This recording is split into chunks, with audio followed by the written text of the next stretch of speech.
Esto es Narrativas Creativas. Hoy tenemos el privilegio de contar con Atom Egoyan, canadiense, nacido en El Cairo, aclamado y respetado director de cine. Tiene más de 60 premios y más de 85 nominaciones, incluyendo 2 al Óscar, como mejor director y mejor guión por la película El Dulce Porvenir, protagonizada por Sarah Polley. A lo largo de su carrera, ha dirigido más de 40 películas, entre las que destacan Recuerdos Secretos, Una propuesta atrevida y cautiva. Además, ha trabajado con grandes figuras de Hollywood como Kevin Bacon, Julianne Moore, Liam Neeson y Ryan Reynolds, consolidándose así como una verdadera institución del cine contemporáneo. Y si buscan su nombre en plataformas como Netflix o Prime, seguramente encontrarán no una, sino varias películas. Welcome, Mr. Atom Egoyan. It's a real pleasure to have you with us. Yeah, great to be here. Great to be back in Mexico in a strange way. Thank you so much, Adam, for joining us and accepting the invitation. It's a true honor to have you here. We are fans, of course, but more than only fanboys, we really enjoy your artistic view and your braveness to dwell into things that most of us dare to speak their name. So thank you so much. Thank you. That's very sweet. Thank you. Good. And without further ado, I'll go straight into the questions. So the first question is, it's a little personal one, but my question is, why are you who you are? Wow. We'll start with an easy one. Yeah. Look, I do think when you, like, I was born in Egypt. I came to Canada when I was super young. And even though, like, I'm Armenian, so Armenian is my mother tongue. But when we came to Canada, we went to a city on the west coast of the country where it was very English, right? We were the only Armenian family there. And like, I just felt kind of outside, I guess. But I also felt that I really wanted to be like everyone else. And so I think that really leaves a big, if you believe Freud, Freud says that your personality is formed by the age of 3. So if you then think that your personality is formed one place, and then then you're moving somewhere else. And also that place, Egypt, I think my parents had certain anxieties and, you absorb this all as a child, I think. You do.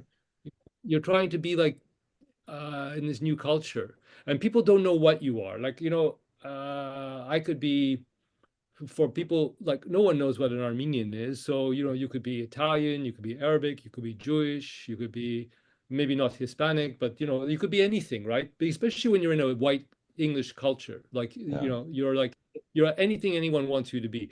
And to be honest, sometimes it's easier to be one of those other things than to explain what being Armenian is. Because Armenian is very, it's complicated. It's a complicated history, and it has a lot of trauma, a lot of things that people don't talk about, So, I mean, I guess you asked me the big question. I'm giving you a big answer. I mean, like, I love it. But this is part of like why I am. And also this question that maybe the characters that we are, maybe the personalities we are constructed, in a way that's not entirely natural. I mean, I think some people have very natural ways of being, but this has always been a bit of a mystery to me. Like, what is the natural way of being, I love it. That is a great answer. And trust me, I'm originally from Finland, so I have a good notion of being from somewhere that nobody knows anything about. So yeah, that's a really good answer. And I think, yes, that is I think the key to being kind of happy is to never sort of finding out who you want to be when you grow up, whatever your age is. I think that's keeps you curious, keeps you developing, and allows you to change your opinion if you so will. Yeah, I mean, certainly to be curious. Yeah, I mean, like, curiosity is hugely important, right? Like, and trying to understand. I mean, if your curiosity is only about yourself, you become narcissistic, which isn't healthy. But I think, you're curious about other people and who they are, what they are, and you're open. I think, yeah, you have to be like, if you're making dramas, if you're, you have to be thinking about how other people, what the belief systems other people need to create to construct themselves. Beautiful. And a version of themselves. That takes me just to my next question is, I mean, your movies often explore themes like, memory, identity, guilt, and in many ways in a very intimate way. And I wanted to ask you about in the movie The Sweet Hereafter, for example, you see like how entire community tries to reconstruct their history through through tragedy, and how every character elaborates their own version of the truth. And I wanted to ask you, what is it only your background? What brings you to these topics or themes? And how do you decide from which angle to narrate them from? Like, is it the victim or the witness or the observer? How do you see this point? These are great questions. I mean, look, it's also about other experiences you've had. So I've had this one experience, but also like what you're seeing in Sweet Hereafter and maybe Exotica, certainly in this new film, Seven Veils, you're seeing this idea also of abuse, right? Like within a family. And so this was something I observed as an adolescent, not in my family, but in this family I was very close to. And I saw, the impact it had on the victim, which was unusual, not kind of the common sort of reaction. Uh, and also the effect it had on this community, right? Where the person who was the abuser was quite well known, a very famous artist in the community, and like no one really wanted to talk about it. And I could tell that there was something not right, but I didn't know what it was at the time. And this left a really strong impression on me as well. Like even if I did know, what could I have done as a child, or what, like what are the so I think sometimes in these films you're able to kind of respond to these issues, like you're able to kind of reconstruct aspects of what you were feeling and what you were seeing, and you can kind of communicate that and bring it back into play, right? You can make it become active again, and with great actors, and you're able to kind of generate those same questions, and maybe pose them for other people, like other people who are watching the film become really involved. And I'm constructing the films in a way that allows a degree of participation, right? It's not like a classic kind of structure where you just follow the story. You have to kind of put pieces together as well, right? So you're more actively involved than you might be in other films. Wow, that is a great answer, because I mean it's sort of I'm listening to you, and you sort of have the bravery to explore your own feelings and thoughts and opinions about things that maybe are not so clear ever since childhood. And people say bravery. I don't know if it, like, look, I remember from a very young point, I remember I was putting on a play at school, and this person said to me, how can you do that? Because you might, like, what if it's terrible? And what if you kind of, people think you're really awful. Like, it's funny. Like I went, well, of course some people are not going to like it. I mean, of course. I never thought that everyone's going to like what I do. So I don't know how brave it is. I mean, to me, it's more like you're lucky. You're lucky you get the opportunity to make these things. I mean, the bravery, like I've had great reviews and bad reviews, and it's like, okay, it's just part of making art. I think it's because I saw my parents were both painters that were not really successful. My father was very frustrated, and I understood, like, yeah, part of it is failure, So if the bravery is that it's the because you might fail, well, that's part of being an artist. It's so I don't think that's really brave. I mean, it's also vulnerable. I mean, it's also vulnerable. Vulnerable, but you have to build up a way to kind of expect that, right? It's like, and I think I was lucky in some ways that the first works were not like universally embraced, and like not everybody loved it, and I got some very strong statements from critics from my first feature even. And it's funny because we had a retrospective in Mexico City, and they opened the retrospective with my first feature at the Cinematheque, at the Cineteca, and I was nervous because I mean this feature no one really liked, but suddenly I was seeing it after so many decades, and it's actually beautiful. It's actually, I felt very proud of it, and it had a really great response in Mexico City, and it was like I felt, wow, why were the critics so harsh here? Like they were really negative here, and it's a good thing I didn't take it seriously, right? I mean, it's a good thing you just keep going. You just find a way to if you're passionate about it, if you have to tell these stories, if you feel that they are worth sharing, if you're trying to resolve things, that are very important to you, then you have no choice really. I agree, because I mean, and that's a good point, and I enjoy very much that you sort of counter say the word bravery. I think they're very related to being vulnerable or being, you know, lucky. I think, you know, luck finds us working, and luck finds us when we take those steps and go bravely or scared to new places and dare to try. I think luck finds us there. So that's a good point. Yeah, I Very. mean, what's scary is we don't control fortune. I mean, that is scary.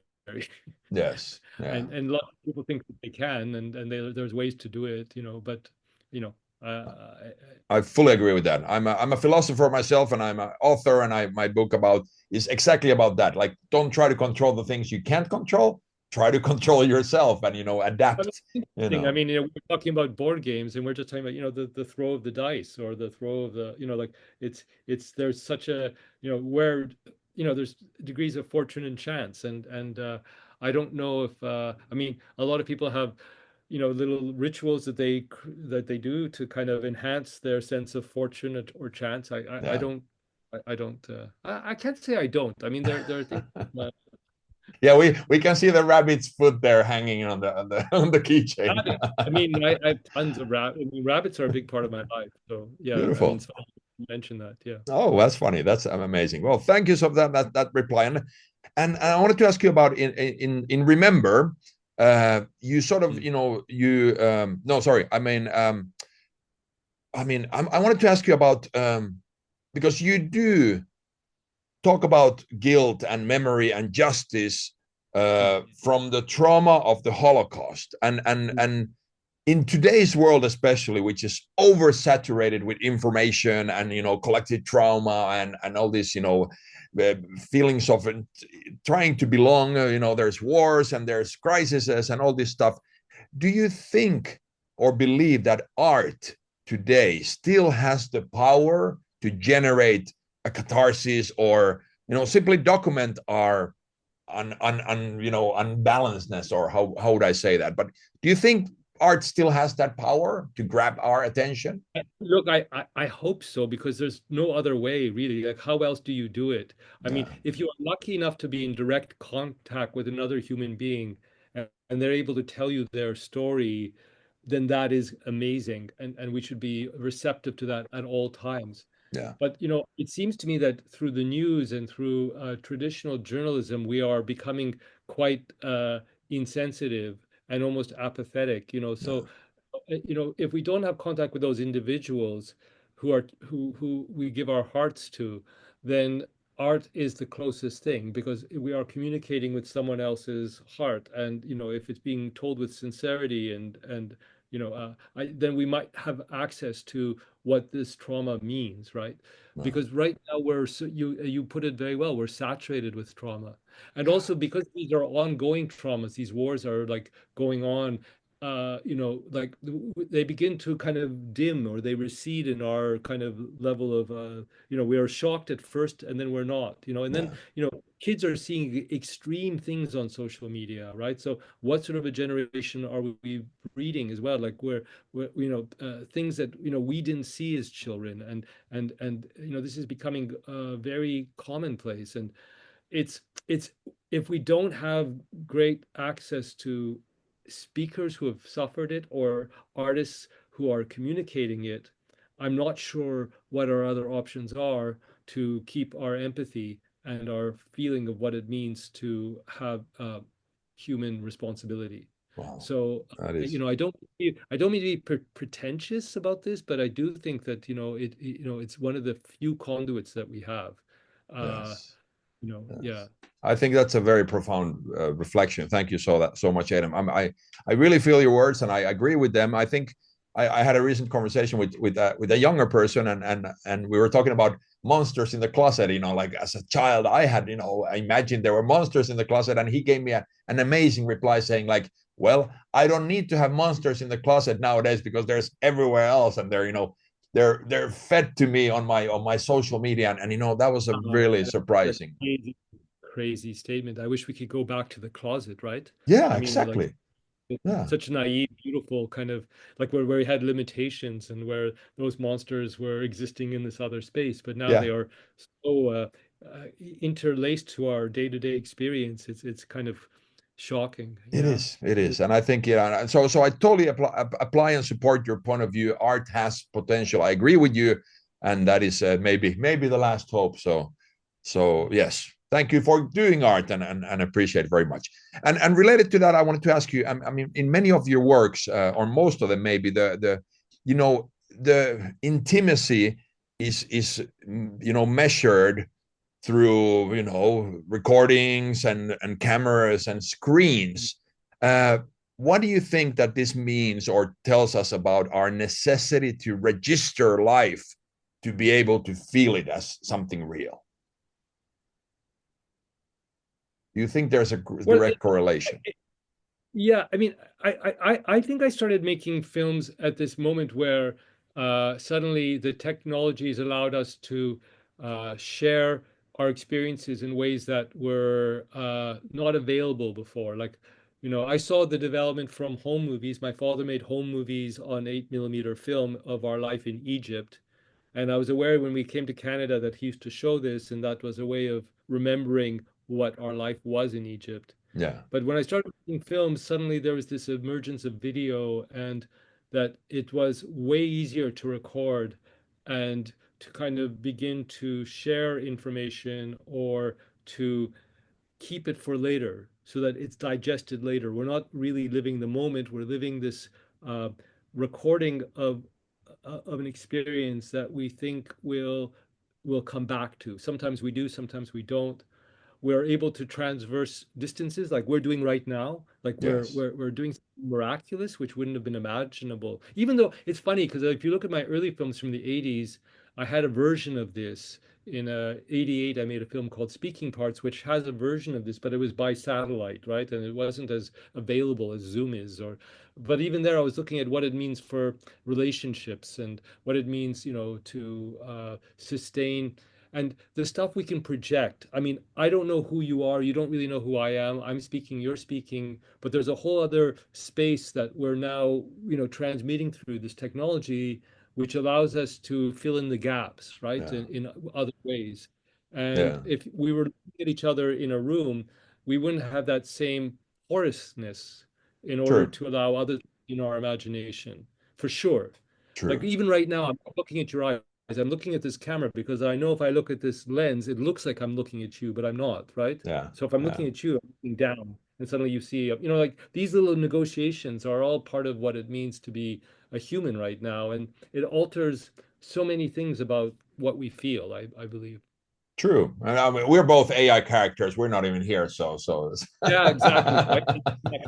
That's next, right? That is next, yeah. So yeah, because that is, I mean, I think having having that skill or possibility to imagine your own things, and that's why I love books so much, because it allows me to build the scenery from my own mind, not having to just take that's the thing, is that can we keep that quality of literature in cinema, like where you create in this, because we know that images look so real and they're easy to transmit, and they feel like, is there a way to tell a story in cinema which gives you the experience of what you get with the book, so that you keep that space where you can actually imagine things as well?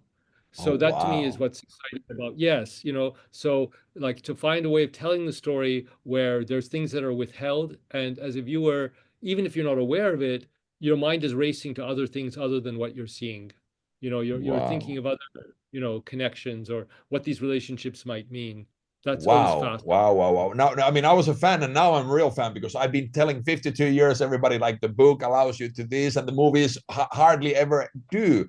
And I love that what you just said, that you are looking into ways. If you look at these films like Exotica or Sweet Hereafter or the new film, or I mean, many of the films, like, there's just spaces, right? Like it's not just going from. I mean, you mentioned Remember in some ways is the most classic film, because it's a straight narrative. It's no flashbacks. It's just moving forward. But it's about a person who has dementia, so they're not really even in the present, right? They're kind of, you're not quite sure if they're able to negotiate this. But in most of the film, like, the structure is not like as linear. Yeah, And true. so there's that space. There's that space. I like that. Yeah. I mean, yes, because when I watch a movie, I sort of try to justify it through my own perception and my own understanding of the world, and adjust it to the pieces. But I often forget to open myself to that awareness, that extra pondering, if you will, and I will do that. I will rewatch your movies and I will open my mind.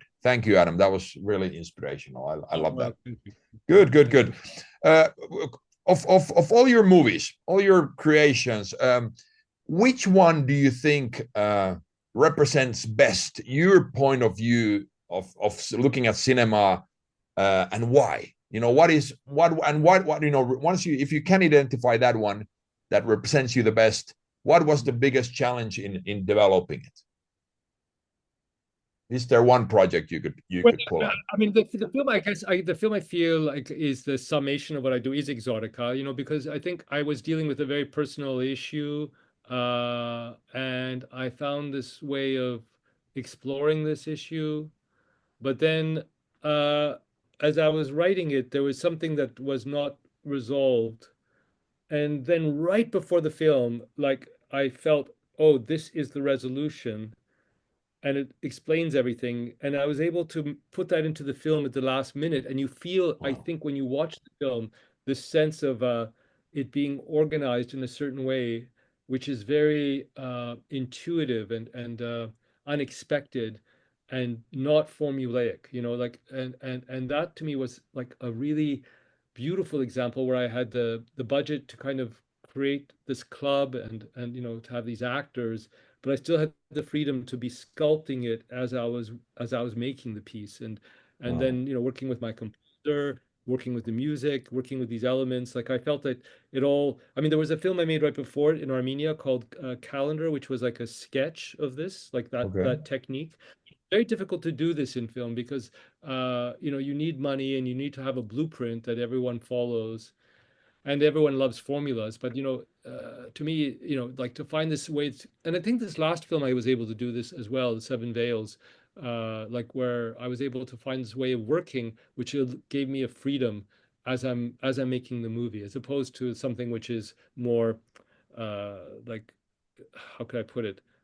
Like, yeah, there's improvisation in a scene, but to actually improvise the structure is very difficult to do with a larger budget film, especially if you're working with movie stars and you mentioned the various stars I'm working with. I mean they have very tight schedules. They can't just be around forever, and you have to be shooting in the schedule.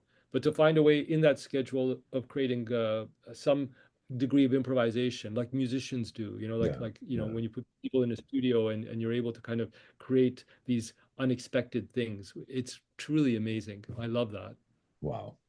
What a joy and pleasure and opportunity to be able to do that, having those moments, rare moments when you can be flexible and be really creative. Yeah. That's what I'm saying. It's like fortune and luck. I mean, I'm very aware of like how privileged that is when that gets to happen. I just had an experience. I was doing a play in Berlin, original play, and we had like six weeks of rehearsal and kind of being able to to create this work together. It was really beautiful. You get to do that in theater sometimes easier because it's less money. Film is really difficult because you have to raise the money, but then you have to unless you're working with a very small crew. So this film I made right before Exotica, Calendar, which we were shooting almost like a documentary in Armenia.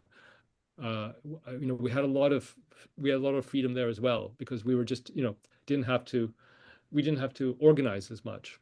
Yeah, you sort of all fit into one van. You don't have to move the 10 trailers. Exactly. No, that's exactly what happened. That's exactly. So that film, if you get to the Criterion Blu-ray or DVD of Exotica, it's on that as well because it's showing like this is how, like, in some ways this was the sketch for how I made Exotica. Wow. Good. That was a great answer. And I wanted to ask you, what are you creating right now? What is the biggest passion right now? Yeah, I'm going to Montreal to do one of my favorite operas. It's called Yennefer by Janacek, and it's a great story. It's one of the few operas that the libretto is by a woman. Czech playwright, writing it in the late 19th century. An amazing, intense story, beautiful music. So I'm always happy when I'm working with drama and music. That's why I do a lot of opera.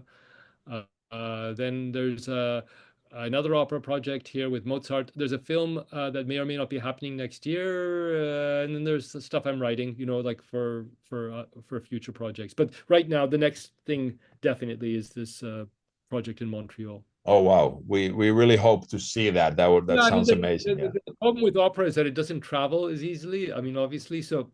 If you want to see, but we can. If you want to see the opera work, you should see this last film, Seven Veils, because I'm using opera production of Salome that I did here, which was kind of remounted several places around the world. But if you want to see what my theater looks like, then you would see it if you watch Seven Veils. You'll see images from the stage. Beautiful, thank you for that. Luis, you wanted to ask something to Adam? You had a couple of question or two. ¿Cuál fue la película que te hizo amar el cine? Persona by Ingmar Bergman. Oh, wow. And Vertigo as well by Hitchcock. Those two films, yeah. Excellent choice.